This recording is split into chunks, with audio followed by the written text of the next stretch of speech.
Hello and welcome to Talking Live. We are talking about art and the emotions with the very, very talented artist and musician, Vivienne Bouchard.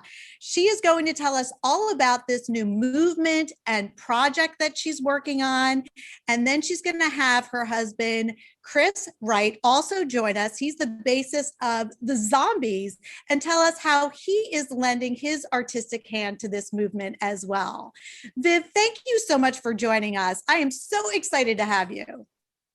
Thank you very much for having me, Dr. Robi. It's lovely to meet you again. Yes, we originally met on a panel where you were discussing your book, and that's how I got introduced to you and your lovely manager.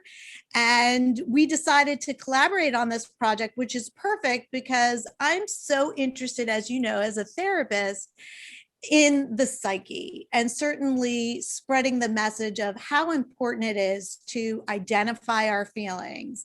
And you came up with a book, an artistic book, and also we'll talk about your other box, which is special and limited edition.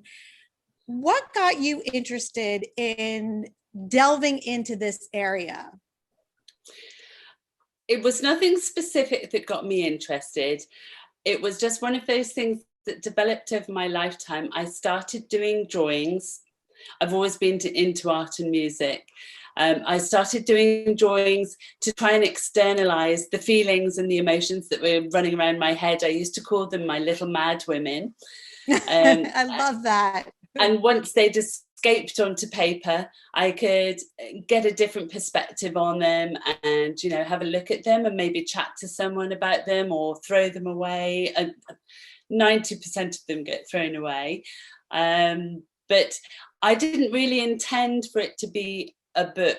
It was years and years later, Cindy De Silva, who's part of the management team around the Zombies, came to my studio because I was working on a Zombies project at the time and saw a couple of these pictures. They weren't pictures that I generally showed to people. They were for my own getting to know myself sort of pictures.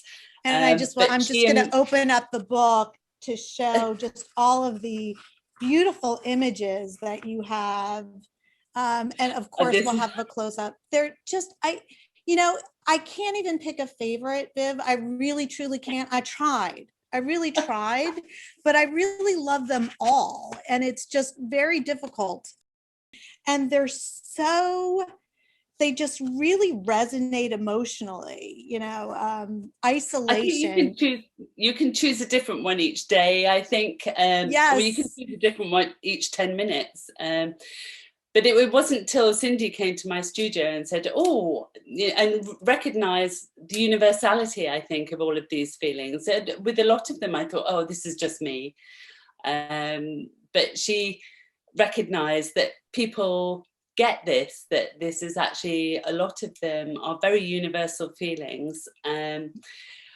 I don't know what it was that made me not recognize that myself, but I suppose because it was sort of like just spilling out of myself. I didn't really think that it would relate to everybody, but the feedback has been amazing because people have said, I get that, and I don't feel alone with certain feelings.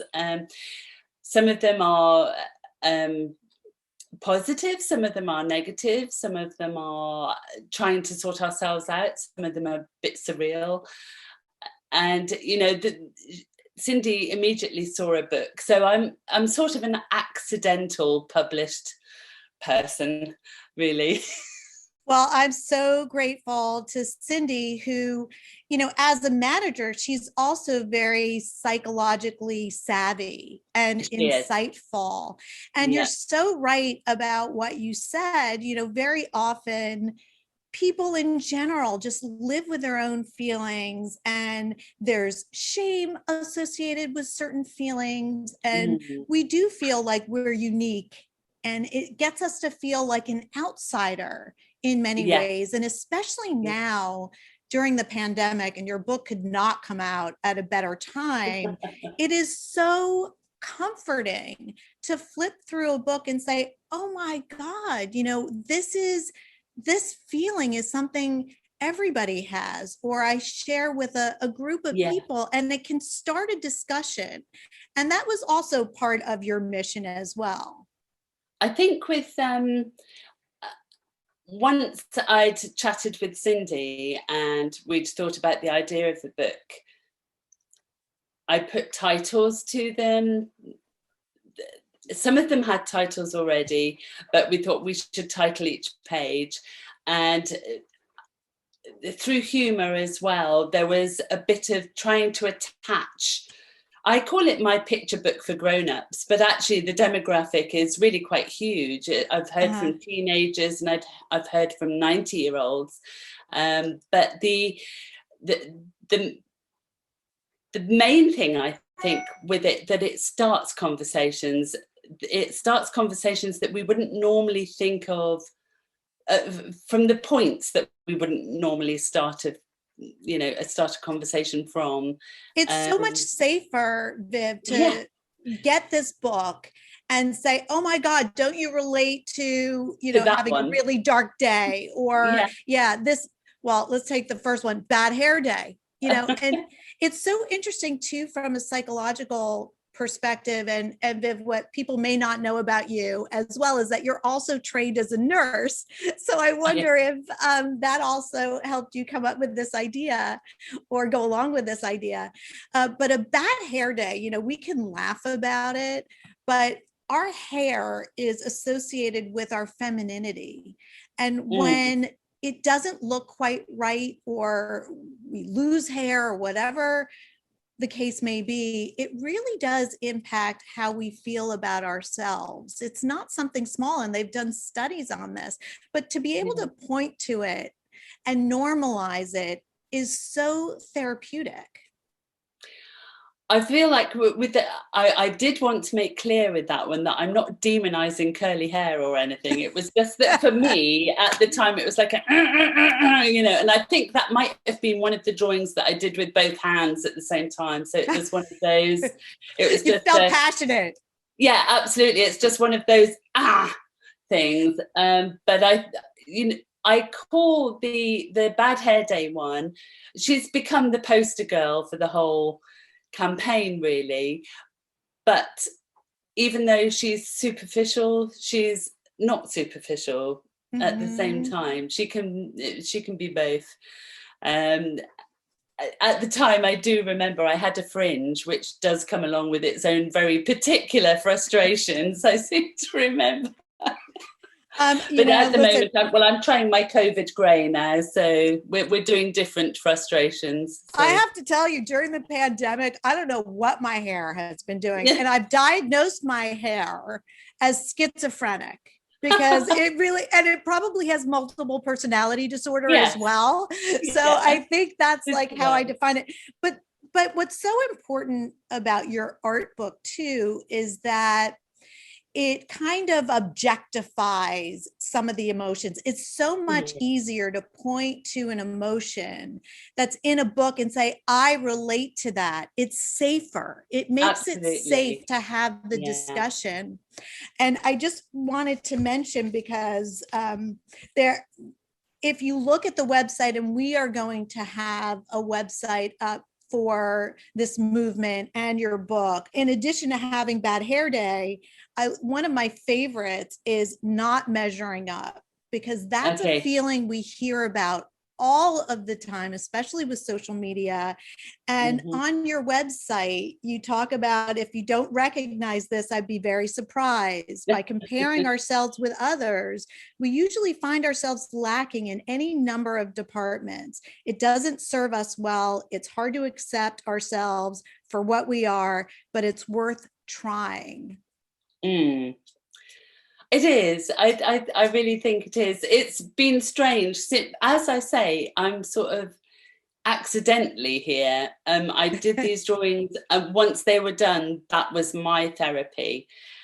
I've had to, since the book has come out in the box set, I've had to revisit everything, and it's made me look at everything in a very different way. And I've actually been quite interested and excited by it. because, like you say, being able to point to a picture, for me, Yes. it's like it jumps over all the language barriers. So sometimes these things have no words. You can't explain what you're feeling, but you might be able to see it, or you might be able to Yes. hear it in a piece of music or something like that, but you can't make words. It doesn't do words. And I think that pictures are unthreatening, and I suppose Yes. that's the avenue where the avenue opens. And Yes. yeah. I was just going to say, I'm in complete agreement with you, how music can resonate in that way, and art, because there's some emotions that we had that were pre-verbal, before we had language, we had intense emotions. And so it's sometimes very hard to identify what it is we're feeling. And yet once we do, and we can put it into words, that's when the curative effect happens. What I find really interesting about this movement is you clearly stated that this is a book by women for women. What got you to focus on women with this movement? I think a lot of this was to do with, and it also harks back a little bit to the conversation we had before, that sometimes women and emotion, they're put side by side, and that's a bad thing somehow. We're hysterical, or we use our emotion to how do you express this, to be overly dramatic. To be yes, everything's a bit drama queen, or everything's a bit and sometimes emotions as such are not taken seriously.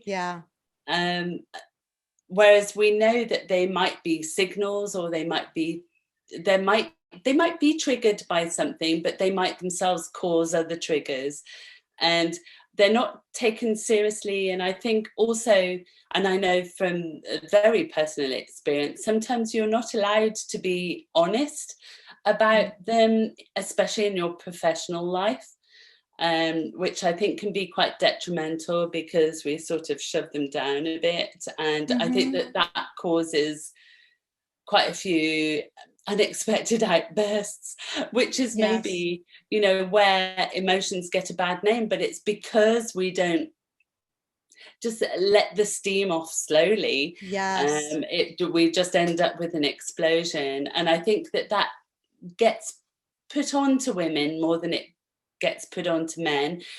It's a different way of hearing, because I do understand that men have very much similar problems, and if I was a man, I would have done this from a man's point of view. But I know that they as well, as well as ourselves, society treats it in a different way.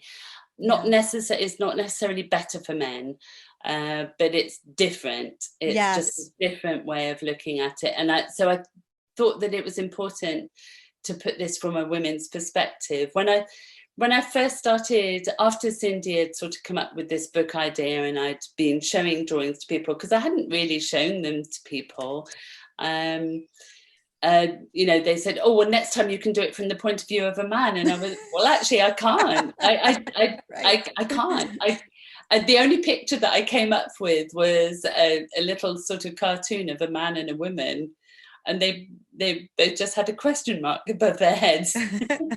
That is so brilliant. It really, it's hard to be simplistic, because these emotions are so complex. And one of the things I was wondering, because one of the things that makes mental health so hard to address in the United States, it's pull yourself up by the bootstraps. And in England, it's a stiff upper lip.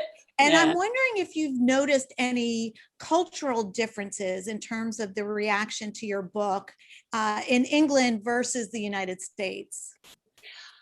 Well, I mean, there's some big differences and there's some big similarities. I mean, the title for starters, "The Know You're Crazy," for me, that's an Americanism. It was when I first started showing, when I showed Cindy some more of the pictures, she said, "Oh, right, know you're crazy, right?"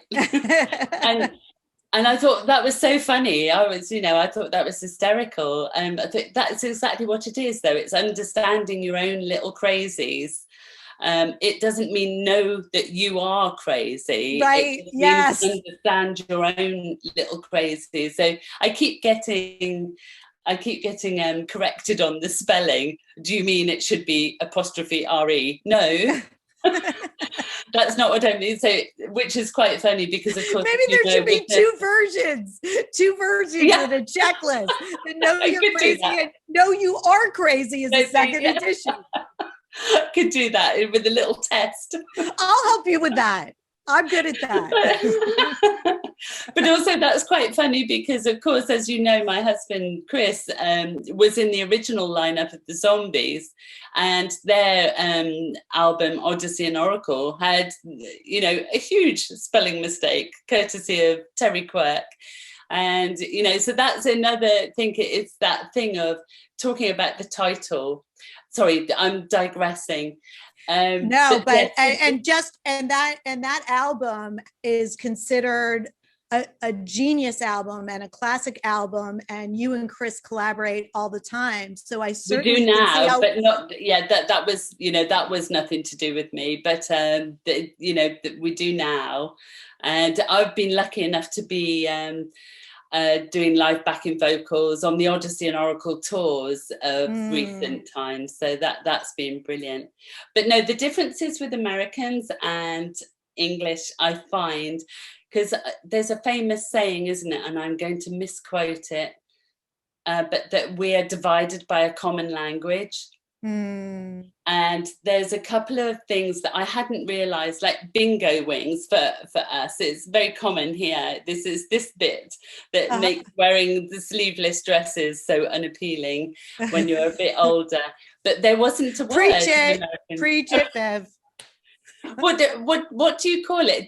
The nearest Cindy could get was chicken wings. I remember one doctor describing my arms as, what did he use? Like, grandma arms. I'm like, okay, did you have to say that really? but okay, I got your point. And things like hot flashes, you call hot flashes, we call hot flushes. I think there was another one that got brought up that I hadn't realized as well. But now I'm not going to be able to remember it. Well, even I was struck when I read Old Bat, because I was like, that's right.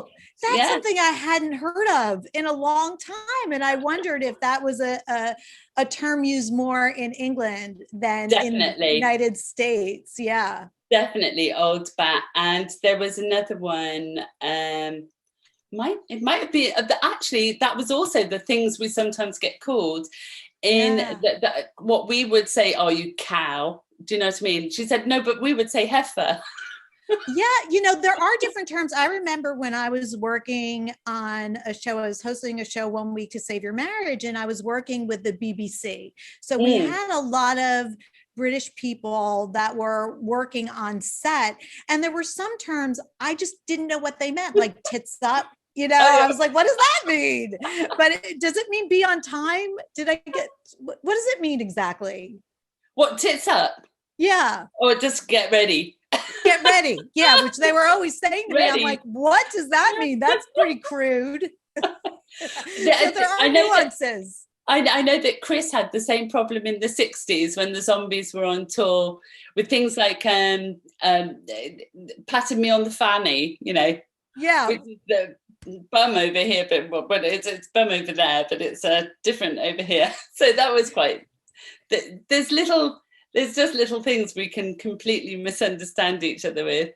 Yes, yes. And I mean I mean it's just like your artwork, and we're going to talk about the amazing box set that you have, but I'm wondering if we can include your husband Chris. Yes, of course. We'll talk about this after, because this is Sure. amazing, and I cherish this, by the way, Viv. Oh, lovely. Oh, thank you. I cherish it, and I'm going to frame some of these and put them in my Oh. office, which is perfect. And I'm just in love with it. But that's beautiful. You know, yes. I tell you what as well, you know, I would be so happy for it to actually become a useful tool for people as well. You know, if people can say, no, this is what I feel like, I would be delighted. Well, I often recommend books of authors that I really believe in to my patients. And they always buy it because they always find it really useful. And they know I don't just recommend just any book. So this is definitely on my recommended book list, just so you know. I will tag you on that. Where is your lovely hover? Just amazing. Let's find I'll Chris. Go and get him. Okay. I'll go and get him. Yeah. And to give Chris the solid chair. This is Chris. Hi, Chris. Hello, Dr. Robbie. Oh, it's so nice to meet you. I'm in awe of your talent, and your wife's talent I just adore. And I have to tell you, my husband was so starstruck by proxy because the Zombies is like one of his favorite groups of all time. So he was so excited, so excited. I just needed to tell you that. Thank you. So you have a wonderful wife, as you know. How long have the two of you been married? Well, we've been together for 31 years now. So we've been married for 25 this year, actually, 25th anniversary, yeah. Oh my goodness, congratulations. And what is it like having such a equally creative and talented wife collaborate with you? Fantastic. It's interesting, it's inspiring, to be quite honest. We first met when she came to look for work as a singer and session singer, vocals, and songwriting. And I said, well, if you're so good, I'm stuck. I'm writing an anthem for Europe.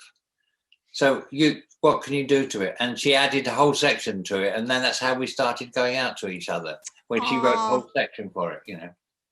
Such a romantic story. And now the two of you, and I believe the two of you won an award for that anthem. Is that correct? We did. That's right. Yes. Yeah. Very good. Wow. How did you know that? I do my research. I interview people I want to know about. So yes.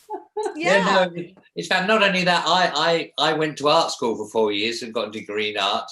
And of course, Viv, I met her when she was doing it as a mature student, doing art and music.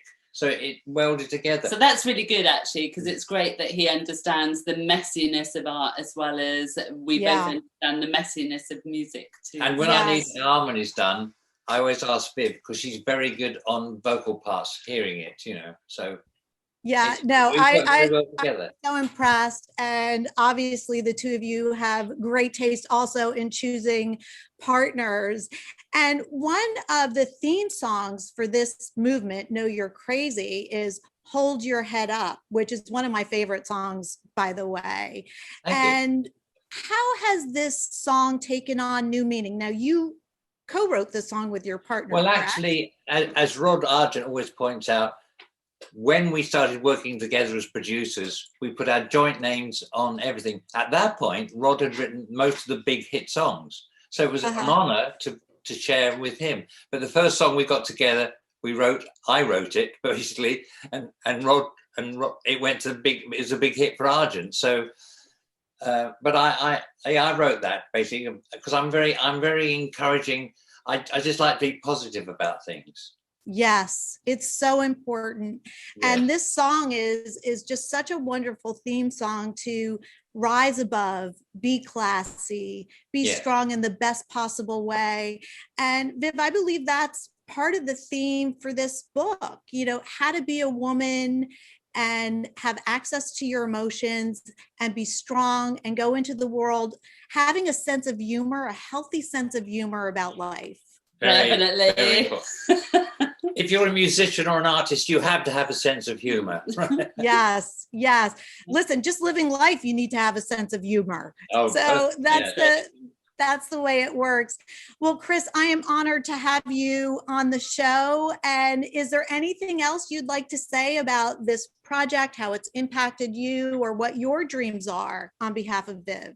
Well, I just when Cindy suggested a book, I thought it was a wonderful idea, and it's been everyone's reacting to it, especially the women, and funnily enough, the men as well. Yeah, they have. Yes. Someone said they ought to be given to men when they're just getting married. Yes, it's a wedding present. I Yeah. love that idea. Yeah. Yes, that's a, Someone else said though, no, you don't want to put them off.